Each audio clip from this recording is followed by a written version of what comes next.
Hi guys, welcome back to Abigail Acres. I apologize for my squinting. My eyes are apparently just not adjusting to outside. But today we're going to talk about books that I've picked up along the way, that I've read. I've picked 5 of them out of our collection so far to talk about that have helped or is going to help on our homestead. So this first book here is Plants of Southern Ontario. So this is going to be a very specific book for myself or anyone else if you guys are in Southern Ontario.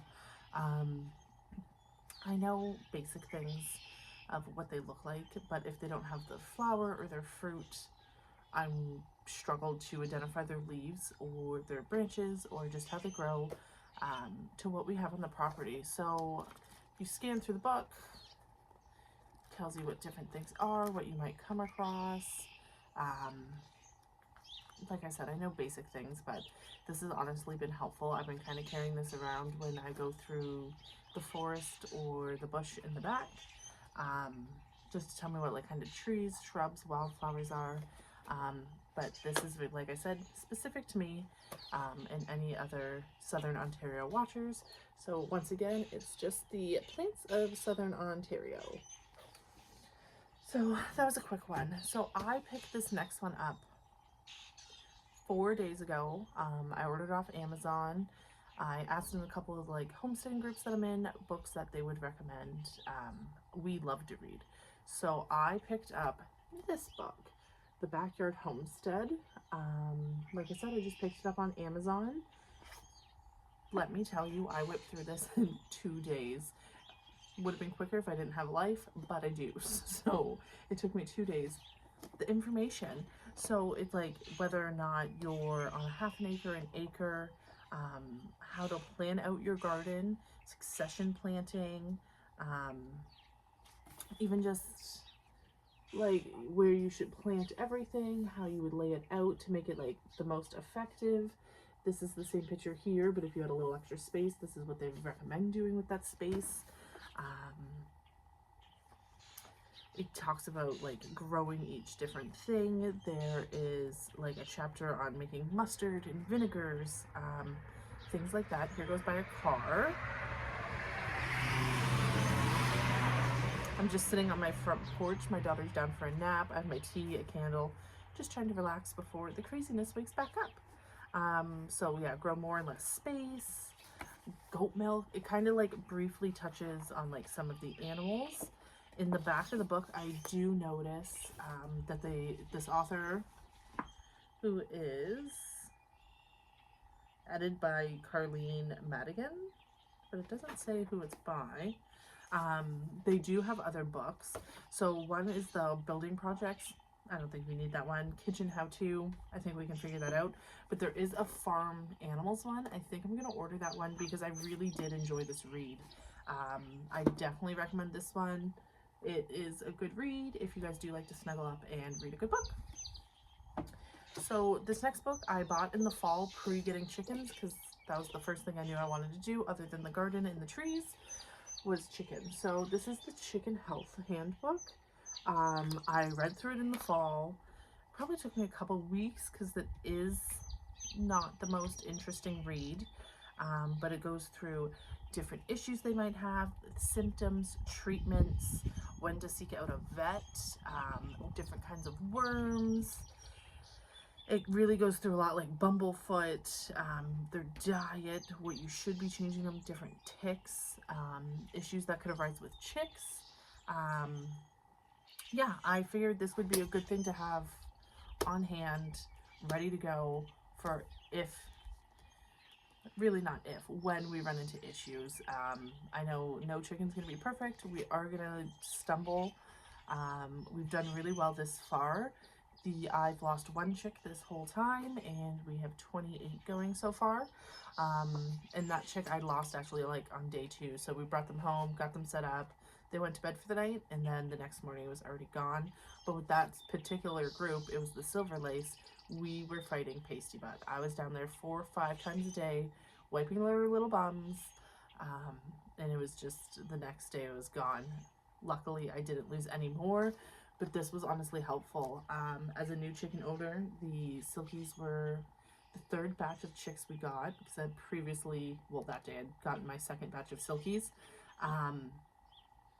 This helped with that, just not really knowing what I'm looking at and going into a more in-depth version than what I could get off of Google. And I know people are like, oh, Facebook groups. I'm in so many, I'm aware. But sometimes you just don't get the reliable information you need right away when you need it. So this was super helpful to have on hand. So the next book I got a couple years ago. My mother-in-law got it for me. The Home Preserving. I love this. We've tried out so many different recipes out of here, and I'm going to try many more again this year. We always try to try like 1 or 2 new ones that we haven't tried before. Yeah, so this one was a really good one to have on hand. Probably, I don't even know which one I would tell you would be my favorite would be, but it goes through, tells you the recipe, step by step, different tips. Obviously everyone likes looking at pictures of delicious food. I really, if you were to ask Dan what his favorite would be that came out of here, it was probably just like peaches and syrup. Yeah, obviously you can find lots of different recipes and stuff online. Like I said, we're readers. We like to have hard copy. And just to reference back to, if you were to ask my daughter what her favorite would be, it would be the strawberry jam. This girl could eat peanut butter and jam every day. I tried 2 years ago now, the peach butter. Delicious. I don't love to sit down and eat a whole peach, but I love peach flavoring. So this was a really good one. So this last one we picked up before we even knew we were going to move here. We had the space in the basement at the other house, and I had a fish room. I had 22 tanks, I believe it was. I've slowly cut down, and we had that leak of the massive one the other day, so that one's gone now. But just learning the nitrogen cycle, the waste, things like that, we do want to get into some sort of aquaponic, hydroponic gardens. I've seen how easily it is. I know the nitrogen cycle. I know how to properly take care of fish, and like what they need, and I know aquatic plants. So I think we're going to be ready for this. When this happens, I don't know yet.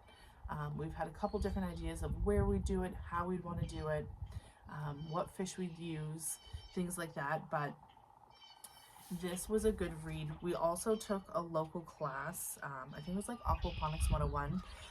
We have a local homesteader farmer. She has opened up her home and she started offering classes. So we did take that class as well. We learned a couple things, but nothing crazy.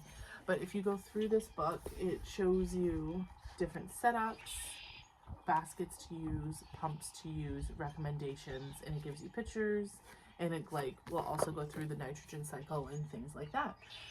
But yeah, these are just 5 books that I've picked up along the way that we're enjoying learning, reading, and especially in the winter, it's just nice to, here's a car. It's just nice to sit down, read a book, and learn. I was finding probably about a year ago, scrolling Facebook, Instagram, YouTube, scrolling. So it definitely helped start picking up some books, doing some reading and research that's not on my phone, just to kind of step away, put my phone to the side, and just read. I recommend all of those books to you guys. If you guys want links to them, I can find them and I'll comment back to you guys. But have a great weekend. Bye.